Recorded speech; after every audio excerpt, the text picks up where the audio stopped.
So I was talking to my friend Ashley the other day, and she was telling me how she hasn't been in contact with some of her old school friends for a while. And she feels a little obligated to perhaps keep in touch and pursue and things like that, and doesn't know she's been a little bit of a bad friend, so to speak. And even to on the other side of the coin, that she's a little bit disappointed that some of those friends haven't contacted her, and just how that sort of thing works. And I'd actually drawn this in a diagram a while ago, but it was basically like a diatomic particle, and people didn't quite get it. So I've come up with a simplified version. So this is for you, Ashley. And obviously we're going to share this with a few other people, just in case it helps anyone else out. So this here is Ashley, will make her happy. So that's Ashley there. And what happens is, Ashley, we're going to give her her own gravitational field. So that's Ashley there.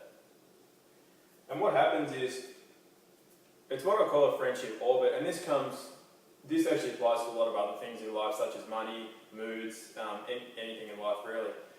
Because we're always attracting different things and repelling different things, and we're neutral to other things in life. So what we have is an orbit, and what I'm going to do is draw an elliptical orbit so I can actually illustrate how this works. So what we have is, we have some of our friends that orbit like this. And these are the people that we can be around every day. We don't really get sick of them, we like having them around. They're just part of our lives. And that may be for a period of 5 years, 10 years, or a lifetime, doesn't matter. But they're the people we can have around any day of the week, and we're always happy to see them. Then we've got the people who are on a bit of a further orbit. And they're the sort of people that you might see once a week or once every couple of weeks. And that just feels natural for them to be around you at that time. If you were to hang around them every day, you might feel it probably just isn't going to be the same as the friends that are in this orbit here. Then of course you have your orbits that extend a little further, and a little further again. So these are the people that you might run into every couple of years. And that's enough. That's enough to catch up with them, to say hello. But there's really not the same sort of connection. There's not the same kind of vibe that you get with the people that fall into this sort of orbit here. And depending on your understanding of life, if you think that everything happens for a reason, but basically everything comes into our lives at the right time, whether it's meant to, whether you believe there's a greater plan for us or not. You always find, if you're open to things and you're not trying to force anything, that things just come up at the right time. The right ideas come into your head, the right people come into your lives, the right things fall into your lap when you're open to them, and I guess when they're meant to happen. So if there are people in your life that exist in one of these outer elliptical orbits, and you're not relaxed about life doing its thing, and then coming back into your life at the right time, or perhaps some people come into your life that you never see again and they serve their purpose there and then.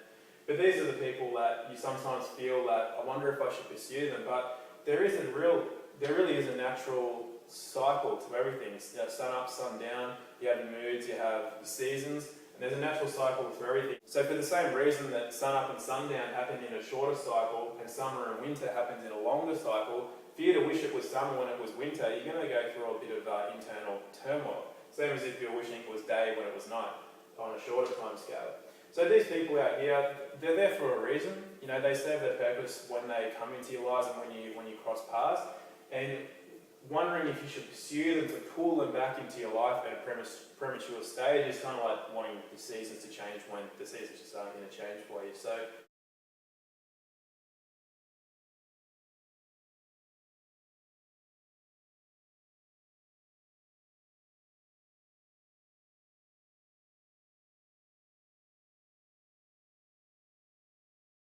the point is just, I guess, relax a little, let life do its thing.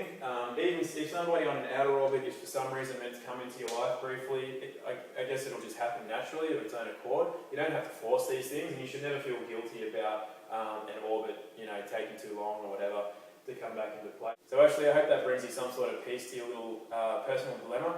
And if anybody else got anything out of that video, then that's great.